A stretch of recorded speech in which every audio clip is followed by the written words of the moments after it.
আচ্ছা মায়ের আমরা কোথায় এসে উপস্থিত হয়েছি গো? হরিবাসরে। মা বলছেন কি বৃন্দাবন। বাহ, খুব সুন্দর। তো আমরা বৃন্দাবনে এসেছি, তাই তো? আচ্ছা, আজকের যে স্থানটি বৃন্দাবনে কেমন করে জানলেন? এখানে কি আছে যা দেখে মনে হচ্ছে আজকের এই স্থানটি বৃন্দাবন? ও বাবা বাবা, খুব সুন্দর। আমার মায়ের এখানে সবকিছু জানে, আমায় বলতে হবে না। শাস্ত্রে বলেছে যত্র তুলসী বনম তত্র মধুর বৃন্দাবন, যত্র হরিনাম সংকীর্তন তত্র হয় মধুর বৃন্দাবন, যত্র আমার মহাপ্রভুর আগমন সেথা হয় বৃন্দাবন। তাই তো? কিন্তু শাস্ত্রে আরো বলেছেন যেখানে আপনাদের মতো সাধুগুরু বৈষ্ণবীর নবনব গৌর ভক্তির আগমন সেথা হয় মধুরা গোপী মধুময় শ্রীধাম শ্রী বৃন্দাবন। আমরা বৃন্দাবনে বসে আছি আর বৃন্দাবনে বসে হরিনাম শ্রবণ করছি, তাই তো? এই হরিনাম কোথা থেকে নিচ্ছি আর কে বা নিয়ে এসেছে? কি বলছে শাস্ত্রে? বলেছি হরিনাম সংকীর্তনের পিতা হলেন শ্রী চৈতন্য। আর এই হরিনাম সংকীর্তন যোগ্য যে ভজন সে হয় বড় ধন্য। আজকে তো আমার গৌর হরির ভক্ত আপনারা, তাই তো? গৌর হরির ভক্ত না হলে কি আর এই স্থানে এসে জায়গা দখল করতে পারতেন? আপনাদের উপর গৌর হরি কৃপা করেছেন বলে আপনারা আপনাদের মূল্যবান সময় নষ্ট করে এত উদ্বেলিত হয়ে এই হরিবাসরে এসে জায়গা দখল করেছে। আর যাদের উপর কৃপা হয় না তারা কোথায় গো? ওই গৃহেতে বিছানাকে আশ্রয় করেছে, তাই তো? মায়েরা আমার খুবই ভালো, এখানে দেখে বোঝা যাচ্ছে। ও মা, আমরা বৃন্দাবনে এসেছি, তাই তো?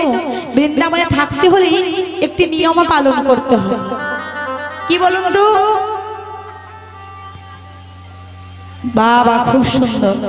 আমি কি আর বলবো না, বন্ধ করে দেবো? মায়েরাই পড়বি না? মায়ের আমার খুবই ভালো। এরকম কথা বললে তবেই তো ভালো লাগবে, তাই না?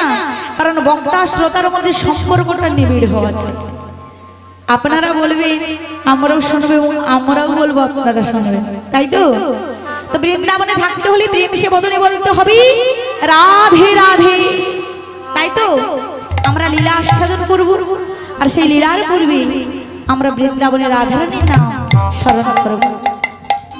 আজকে সবাই রাধারানীর নাম করবেন তো? আচ্ছা, যারা যারা বদনে রাধারানীর নাম করবেন না হাত তুলুন দেখি। কি অবস্থা? মায়েরা নাম করতে চান না? চান? আমি তো বললাম যারা যারা বৃন্দাবনে আছেন রাধারানীর নাম করবেন হাত তুলুন। করবেন না? সবাই হাত তুলে দিলেন। এবার যারা যারা নাম করবেন সবাই মিলে হাত দুটি বাহু উত্তোলন করি। কারণ বৃন্দাবনে থাকতে হলে রাধারানীকে জানাতে হবে যে প্রেজেন্ট হয়েছে কিনা। দুটি বাহু উত্তোলন করে জানাতে হবে না? হাত নামানো চললে বৃন্দাবনে থাকতে দেওয়া যাবে। সবাই মিলে দুটি বাহু উত্তোলন করি। রাধে রাধে রাধে রাধে বলো রে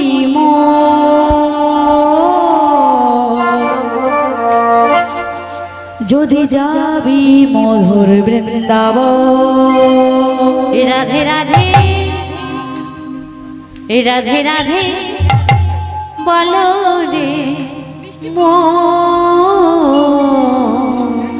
রাধে রাধে যদি যাবি মধুর বৃন্দাবন। রাধে রাধে রাধে রাধে বলো রে যদি যাবি মধুর বৃন্দাবন। রাধে রাধে রাধে রাধে বলো রে যদি যাবি মধুর বৃন্দাবন।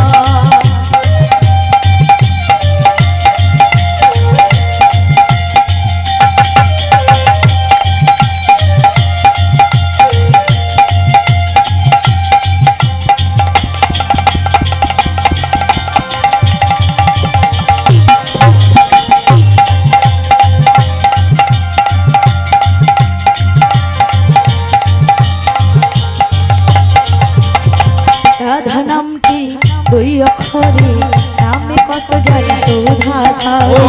রাধা নামটি দুই অক্ষরে নামে কত শোভা ঝরে।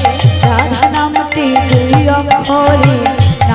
কত জানি সুধা ও ঝরে রাধা নামটি দুই অক্ষরে নামে কত সুধা ঝরে রাধা নামটি দুই অক্ষরে নামে কত সুধা ঝরে রাধা নাম কি দুই অক্ষরে নামে কত সুধা ঝরে রাধে রাধে রাধে রাধে ওদিকে মায়েদের কি হয়েছে হাতে ব্যথা হচ্ছে ব্যথা আছে রাধা নামে তালি দিলে ব্যথা সকলে ব্যথা দূরে চলে যাবে তাই না রাধে রাধে রাধে রাধে বলো রে মা যদি ভাবি মধুর বৃন্দাবন রাধে রাধে রাধে রাধে বলো রে মন যদি যাবি মধুর বৃন্দাবন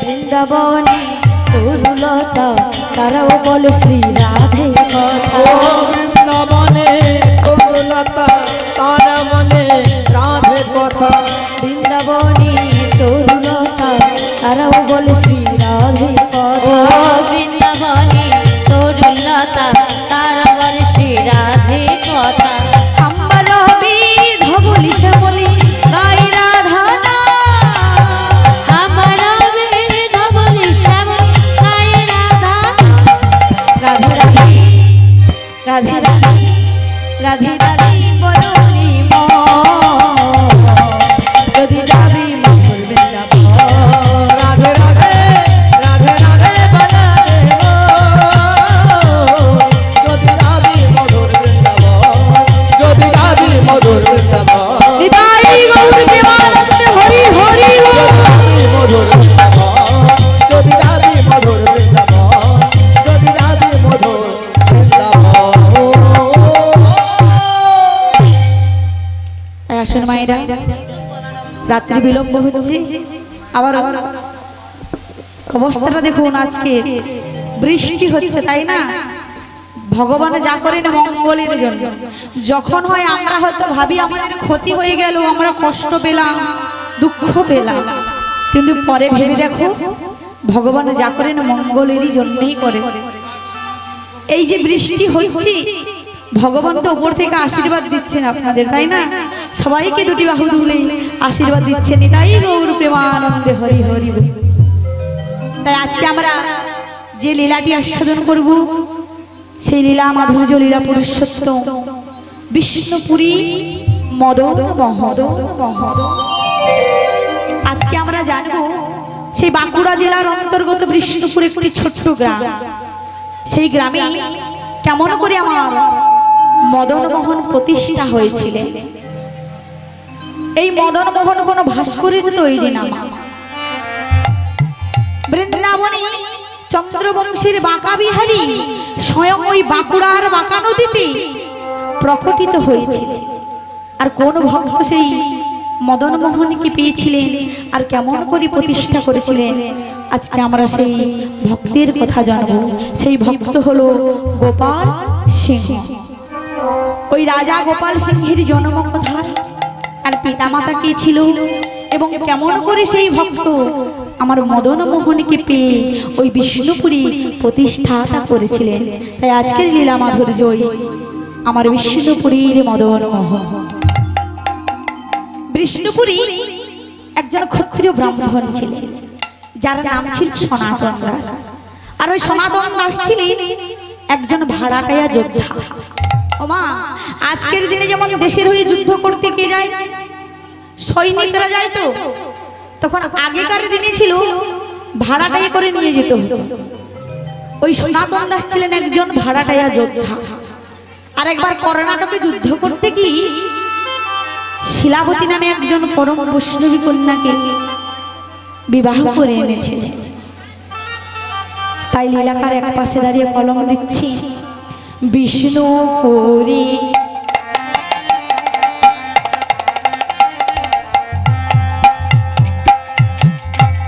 বিষ্ণু করে ছিল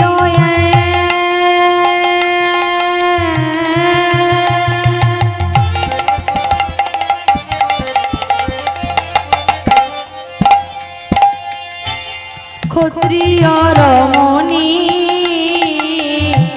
বিষ্ণুপুরে বিষ্ণু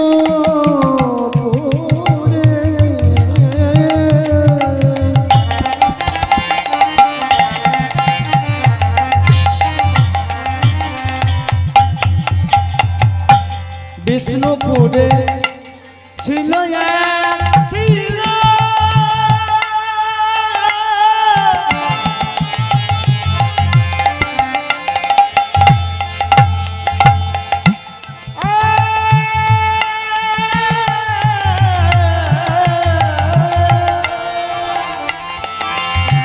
বিষ্ণুপুরে বিষ্ণুপুরে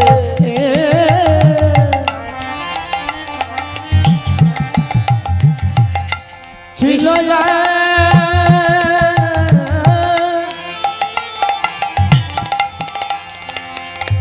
ক্ষত্রিয় রমণী দেবদিজি দেবদিজি ভক্তি সদা ছোটে সেরা মনি মনি দেবতী দেবতী রে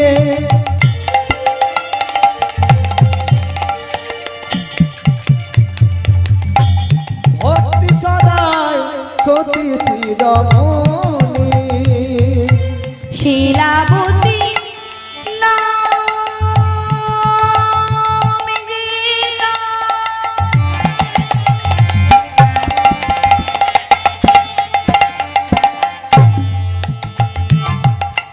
স্বামী সোনার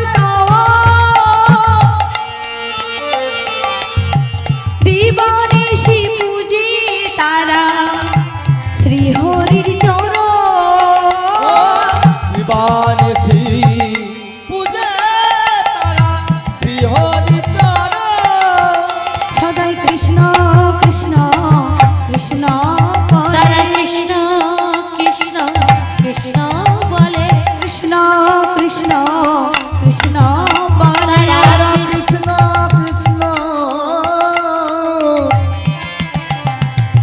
কৃষ্ণ বলে বুক ভেসে যায় নয়ন জলে কৃষ্ণ কৃষ্ণ কৃষ্ণ বলে তাদের বুক ভেসে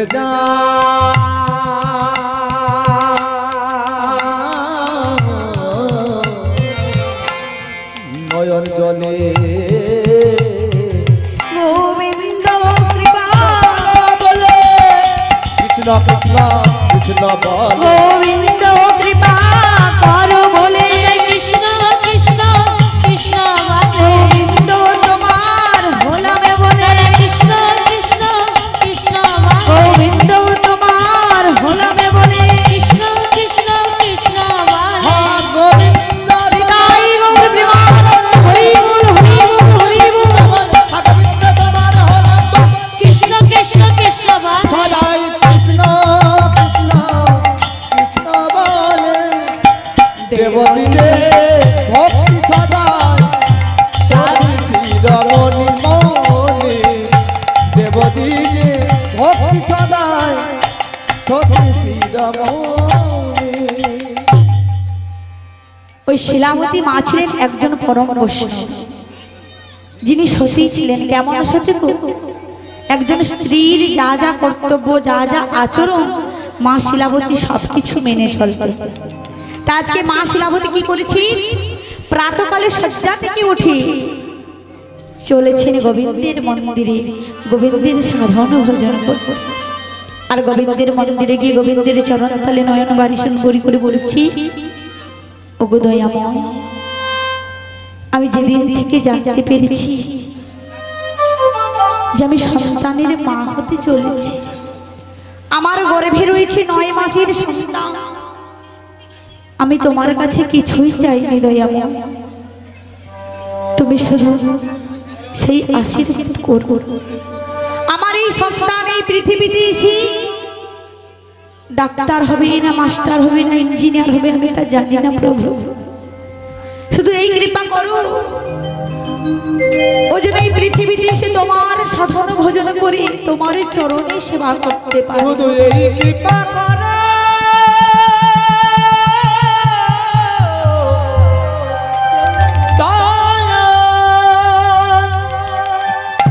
প্রভু, তোমার চরণে জনম জনম ঠাই কৃপাময়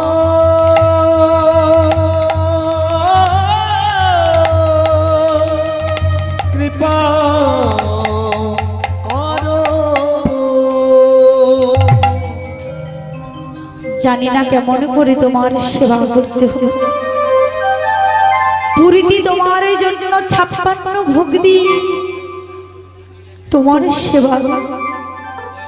আমি তো জানি না, আমি তো দিন দরিদ্র কাঙালি, কেমন করে তোমার সেবা করি। আমি যতটুকু পেরেছি সামান্য দিয়ে তোমার সেবা দিচ্ছি, তুমি গ্রহণ করো প্রভু। শুধু তোমার চরণে আমার একটাই মিনতি, আমার যে সন্তান আসছে সে যেন শুধু তোমার সেবা করে। তাই আমি কি বলি জানো দয়াময়, আমায় একটি সন্তান দিও প্রভু, শুধু তোমার সেবার তরে। আমায় একটি সন্তান দিও গো প্রভু, তোমার সেবার লাগে। আমার একটি সন্তান দিও গো প্রভু, তোমার সেবার তরে। আমায় একটি সন্তান দিও গো প্রভু, তোমার সেবার তরে। আর কোনো দিন চাইব না গো, আর কোনো দিন চাইব না গো, আর কোনো দিন চাইব না গো, তবে আর কোনো দিন চাইব না গো। কিছুই তোমার কাছে আমি আর কোনদিন চাইব না গো কিছু তোমার কাছে। আমায় একটি সন্তান দিও গো প্রভু, তোমার সেবার তরে। আমায় একটি সন্তান দিও গো প্রভু, তোমার সেবার তরে। আমায় একটি সন্তান দিও গো প্রভু, তোমার সেবার তরে। ওগো দয়াময়, এই আশিস তুমি করো। দয়াময়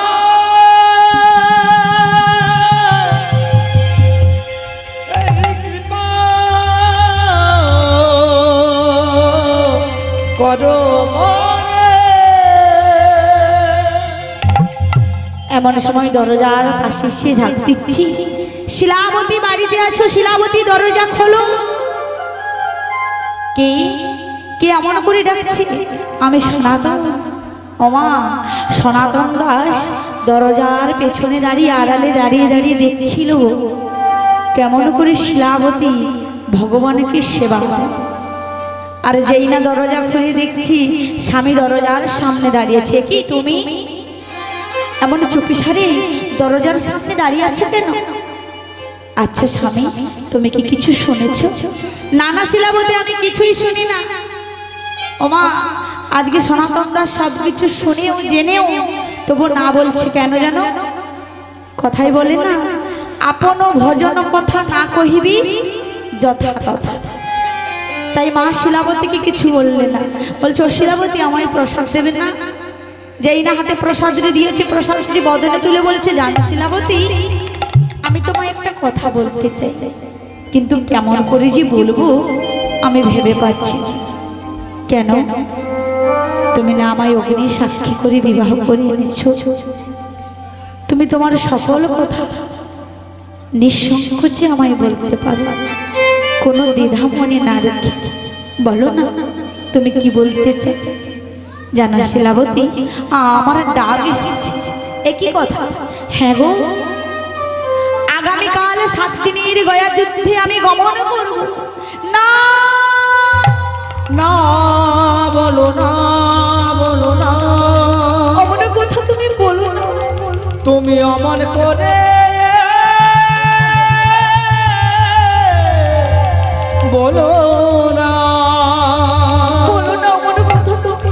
তুমি ছাড়া আমার জগতে কেহ না। বলো না তুমি অমন কথা। তুমি তো সবই জানো, আমার অন্তরের বাহিরের সবই কথা তুমি জানো, যে আমি বর্তমানে 9 মাসের গর্ভ, আমি সন্তানের মা হতে চলেছি। আর তুমি এমন অবস্থায় আমাকে ফেলে রেখে যাবে যুদ্ধ করতে? না না, আমি তোমায় যুদ্ধ করতে যেতে দিতে পারি না। কারণ তুমি যুদ্ধ করতে গিয়ে যদি কোনো জীব হত্যা করো, সেই অমঙ্গল যে আমার সন্তানের হবে গো বাবা। আগেকার দিনে ঠাকুমারা বলতো না, যে মায়ের গর্ভে সন্তান থাকবে সেই মায়ের স্বামীকে কোনো জীব হত্যা করতে দেওয়া হবে না, বলা হতো তো। কিন্তু এখনকার দিনে কি আর আমরা সব মানি? কিন্তু মা শিলাবতী বলছেন, না স্বামী, তুমি যদি এমন অবস্থায় যুদ্ধ করতে গিয়ে কোনো জীব হত্যা করো, সেই অমঙ্গল যে আমার সন্তানের উপর এসে পড়বে, আমি তোমায় যেতে দিতে পারি না। ও মা, মা ভালো হলে সন্তান ভালো হয়। মা যদি ভালো হয়, সন্তান ভালো হয়। আজকে শিলাবতী মায়ের মনটা দেখুন কেমন। সন্তানের অমঙ্গল হবে বলে আজকে মা বাধা দিচ্ছে স্বামীকে যুদ্ধ করতে যেতে। কারণ মাটি যদি ভালো হয়, ফসলও ভালো হয়। যে বাগানের মাটি ভালো, সে বাগানের ফসল ভালো। যে বাগানের মালি ভালো, সে বাগানের ফুল ভালো। তাই আজকে মা শিলাবতী বলছি, আমি তোমায় যুদ্ধ করতে যেতে দিতে পারি না। ও মা, তাকিয়ে দেখো, আজকালকার ছোট ছোট ছেলে মেয়েরা হয়তো জানবে না। তাকিয়ে দেখুন শাস্ত্রের দিকে। কৌশল্যার মতো একজন ভালো মা ছিল বলে ছেলেটা হয়ে গিয়েছিল রামচন্দ্র। দেবকীর মতো মা ছিল বলে, যশোদার মতো মা ছিল বলে ছেলেটা হয়ে গেল কৃষ্ণ। আর আমার সচি মায়ের মতো একজন শুদ্ধ মা ছিল বলে ছেলেটা হয়ে গেল নিমা। আজকালকার দিনে তাকিয়ে দেখো, কারণ আমরা তো পুঁথিগত বিদ্যায় অভ্যস্ত, তাই না? বই পড়ে যতটুকু বিদ্যা অর্জন করতে পারি, তাই তো মা। ভুবনেশ্বরী দেবী ছিলেন বলে ছেলেটা হয়ে গেল বিবেকানন্দ। প্রভাবতী দেবী ছিলেন বলে ছেলেটা হয়ে গেল রবীন্দ্রনাথ ঠাকুর। এবং সারদা দেবী ছিলেন বলে ছেলেটা হয়ে গেলেন বিদ্যাসাগর। মা ভালো বলে সন্তান ভালো।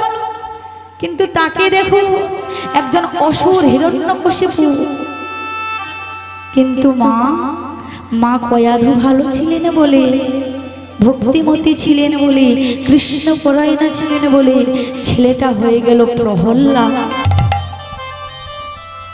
কিন্তু পিতা ছিলেন সাধু পুরুষের, যিনি ধর্মের পথে ছাড়া অধর্মে যেতেন না, যিনি সর্বদা গোবিন্দের সাধন ভজনে রত ছিলেন। কিন্তু মা পদ্মা ভালো ছিল না বলে ছেলেটা হয়ে গিয়েছিল কংস।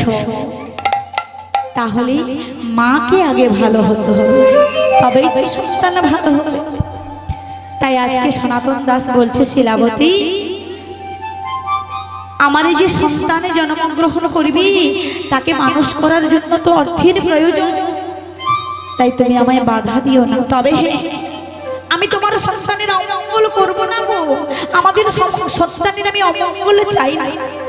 আমি তোমায় এই মন্দিরে দাঁড়িয়ে কথা দিচ্ছি, আমি ওই যুদ্ধ করতে গিয়ে যদি আমার প্রাণে চলে যায়, তবু আমি জীবনটা করব না, করব না, করব না। তাই রজনী প্রভাত হতে না হতেই স্বামী চলে গেলেন যুদ্ধ করতে। এদিকে শিলাবতী মা আমার দিন গুনছে, 1 2 3 করি 7 দিন অতিবাহিত হইল, অতিবাহিত হইল, অতিবাহিত হইল।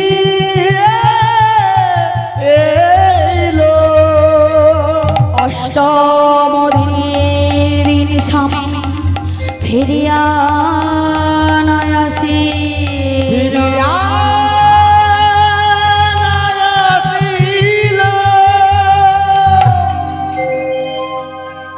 স্বামী 7 দিন পর ফিরবে বলেছিল, তাই অষ্টম দিনের দিন মা সকালে থেকে অপেক্ষা করছে কখন স্বামী বাড়িতে ফিরবে।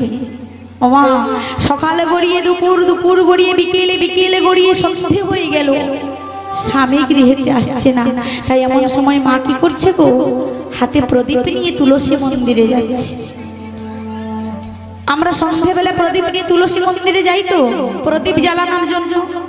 কেন যাই গো? এই সন্ধ্যাবেলায় তুলসী মন্দিরে প্রদীপ জ্বালাই কেন জানেন না? আপনারা প্রদীপ জ্বালান তো, যে কাজটা করেন কেন করেন তা জানতে ইচ্ছে করে না। তো প্রদীপ জ্বালাই কিসের জন্য? প্রদীপ জ্বালাই আমরা এই সন্ধ্যা দেখানোর, এই তুলসী তলায় সন্ধ্যাবেলা প্রদীপ জ্বালানোর কারণ আছে। ব্রহ্মা একবার মদনের মানে জর্জরিত হয়ে তাহার কন্যা সন্ধ্যার দিকে কুর নজরে তাকিয়েছিল। এই সন্ধ্যা বলেছিলেন, পিতা তুমি না একজন ব্রহ্মা, তুমি না একজন বেদজ্ঞ, একজন বেদজ্ঞ হয়ে একজন ব্রহ্মা হয়ে তুমি আমার মনে কুদৃষ্টিতে তাকিয়েছো, আমায় পবিত্র করেছো, তুমি আমায় অপবিত্র করে কুলোটা বানিয়ে দিয়েছো। এ তুমি কি করেছো পিতা? তখন এই ব্রহ্মা বলেছিলেন, কন্যা আমি কামনা বাসনার বাণী জর্জরিত হয়ে তোমার পানে কুদৃষ্টি তাকিয়েছি, তোমায় কটু ভাষা বলেছি, তাই আজ থেকে আমি তোমায় পবিত্র করব। তবে কেমন করে জানো ও মা? ওই চতুর্মুখী ব্রহ্মার কিন্তু 4টি মাথা আগে ছিল না, আগে ছিল 5টি মাথা। ওই 5টি মাথার মধ্যে একটি মস্তক কেটে দিয়েছে, ওই মাথার খুরি দিয়ে বানিয়েছিলেন প্রদীপ। আর যে জিহ্বা দিয়ে কটু ভাষা বলেছিলেন সেই জিহ্বা বানিয়েছিলেন ওই প্রদীপের সলতে। আর মাথার ঘি করেছিলেন ওই মাথার মর্যা দিয়ে বানিয়েছিলেন প্রদীপের তৈল। আর বলেছিলেন, সন্ধ্যা এই 8টি কালের মধ্যে সন্ধ্যাকাল হবে শুভকাল। আজ থেকে এই হিন্দু ধর্মী, সনাতন ধর্মী প্রত্যেকে বাড়িতে প্রদীপ হাতে নিয়ে তুলসী মন্দিরে প্রদীপ জ্বালাবে তোমায় পবিত্র করার জন্য। এখনো পর্যন্ত সেই রীতি নিয়ম আমরা মেনে আসছি, তাই তো? তাই মা শিলাবতী আজকে যাচ্ছে প্রদীপ হাতে নিয়ে। কেমন করে গো? সাঁঝের বেলা তুলসী তলা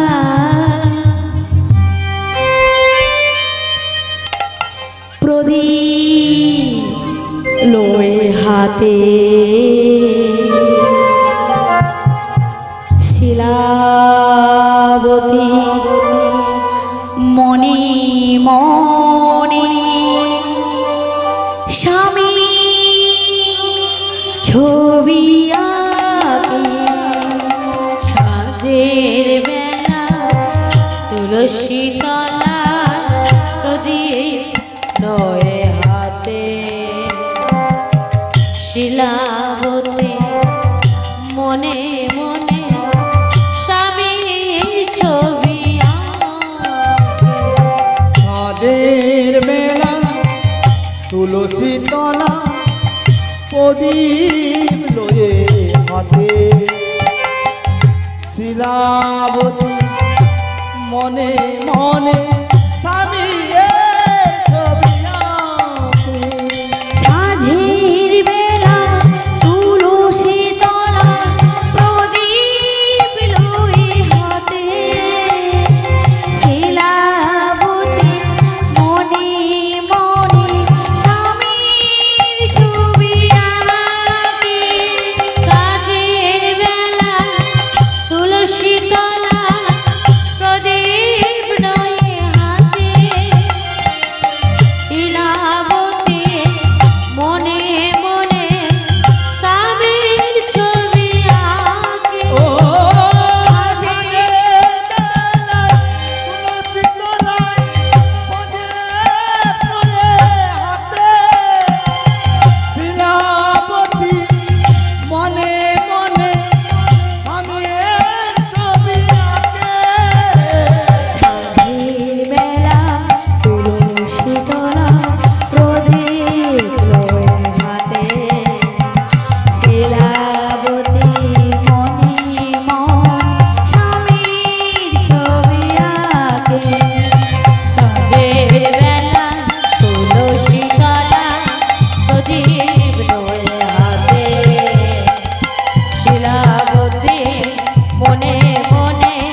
আছে, দরজা খোলো। মা শিলাবতী আমার ছুটতে ছুটতে গিয়ে দরজাটা খুলে দিয়েছি। আর যেই না দরজা খুলে দিয়েছি, দেখতে পেয়েছি যে সনাতন দাসের দেহটা মাটিতে পড়ে আছে। না দয়ামা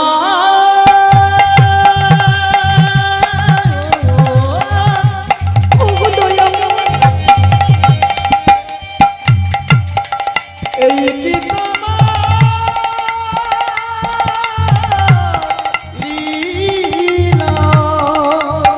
তুমি কি পরীক্ষা কোন পরীক্ষায় আমার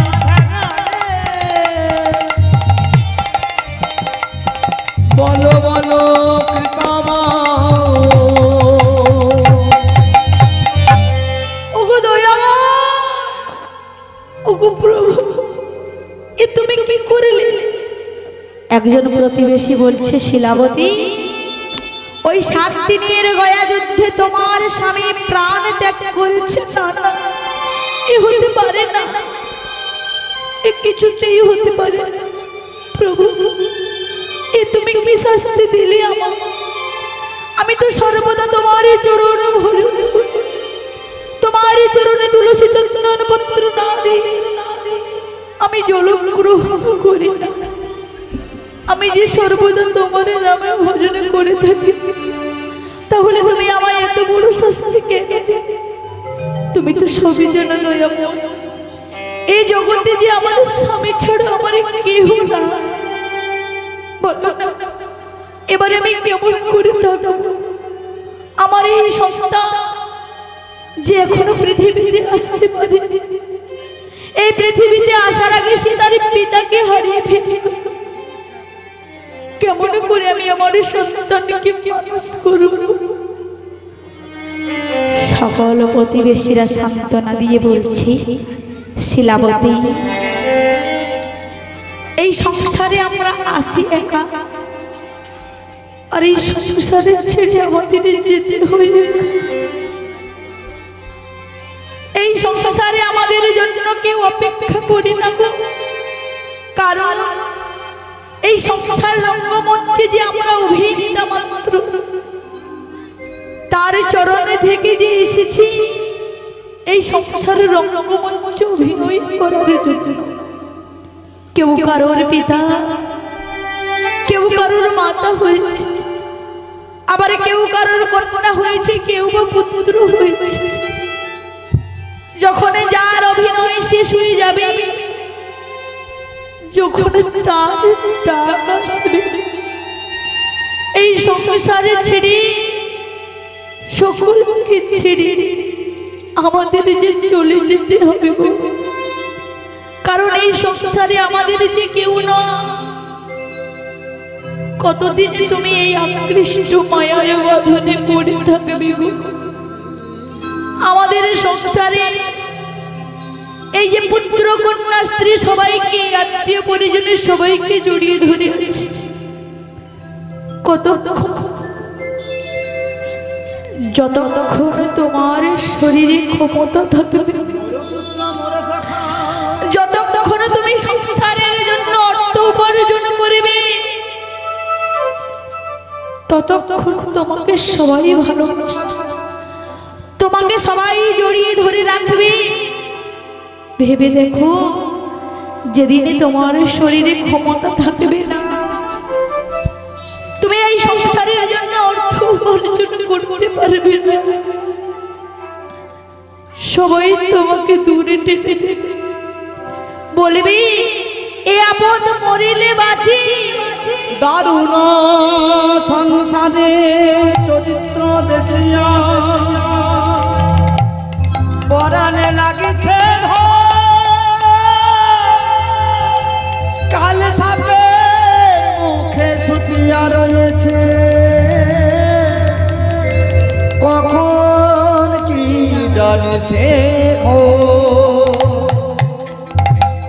মা, সবাই তোমাকে ছেড়ে চলে গেলে কি? একজন যে আছে যে আমাদের ছেড়ে কখনো যেতে পারে না, সে কে জানো? যিনি হলেন ঈশ্বর পরম কৃষ্ণ সচ্চিদানন্দ বিগ্রহ, অনাদির আদি গোবিন্দ সর্বকারণের কারণ, সর্বকারণে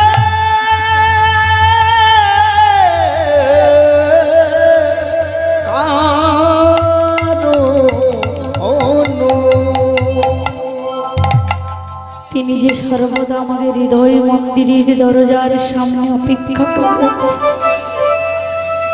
যদি এক ফোঁটা নয়নে বাড়ি পরিশ্রম করি তাকে ডাকার মতো ডাকতে পারি, তিনি যে ভক্তের ডাকে না এসে থাকতে পারে না।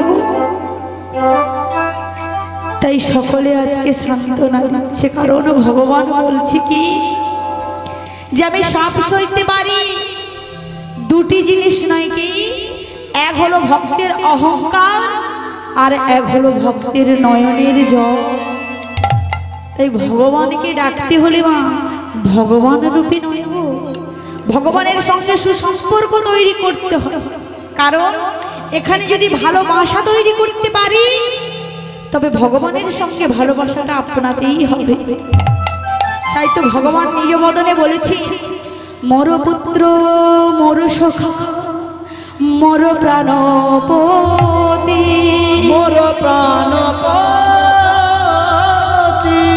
এইভাবে যে মনে করে শ্রদ্ধা ভক্তি, এইভাবে যে মনে করে শ্রদ্ধা ভক্তি, আপনার বড় মানি আমার সমতি, আমার সমাতি, এইভাবে হই আমি ভক্তের অধীন। ভক্তের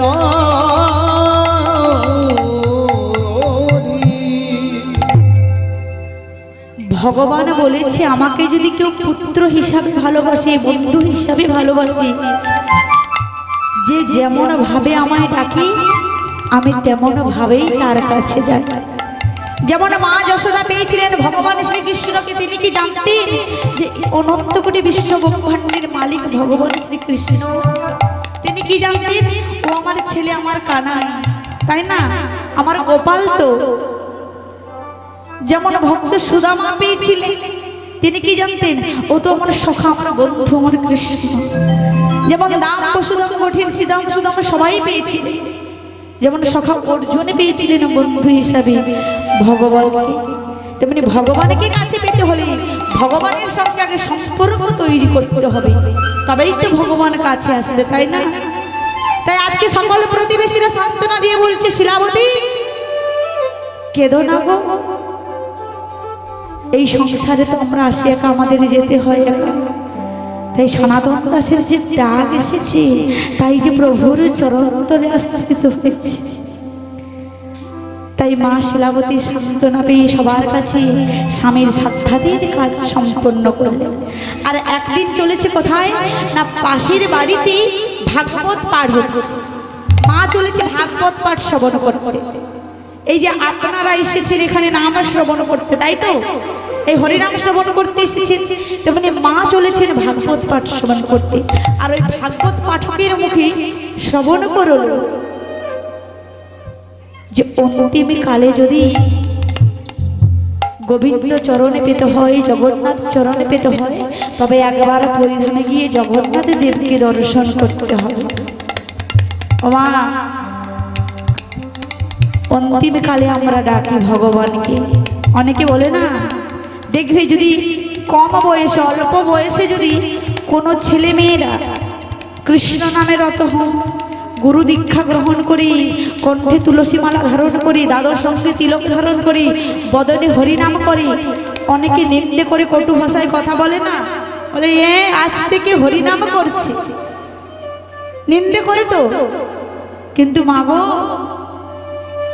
সেই অন্তিম কালে যদি ভগবানকে আমরা ডাকতে যাই, তখন আমাদের বলার মতো বদনে শক্তি থাকবে না, কর্ণে শ্রবণ করার মতো শোনার শক্তি থাকবে না। এই যে পা দিয়ে হেঁটে হেঁটে তীর্থস্থানে যাব, এই যে হরিনাম হচ্ছে, হরিবাসরে এসে নাম শ্রবণ করব, সে ক্ষমতা আমার থাকবে না, তাই না? তাই সময় থাকতে হরি ভজন সাধন করতে হবে, তাই তো। কারণ শাস্ত্রে বলেছি যে যেমন ভাবে ভগবানকে ডাকবি ভগবান তার কাছে তেমন ভাবে আসবে।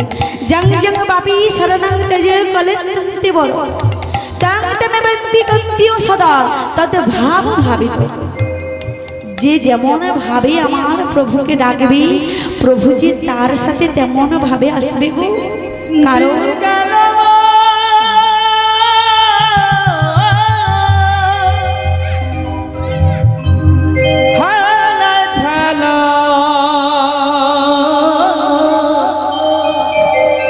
এবার ডাকো তারে ডাকার মতো না ডাকিলে প্রভুর দেখা নাই দেখা নাই দেখা নাই।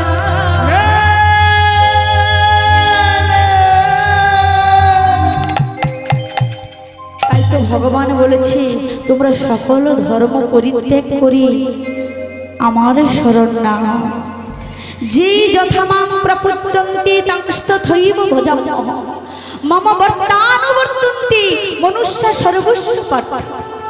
ওমা যে যেমন ভাবে ভগবানকে ডাকে ভগবান তার কাছে তেমন ভাবে উদ্ভাবিত হয়, তাই না? তাই আজকে মা বলেছে যে আমিও যাব ওই পুরীধামের শ্রীক্ষেত্রে জগন্নাথ দেবকে দর্শন করব।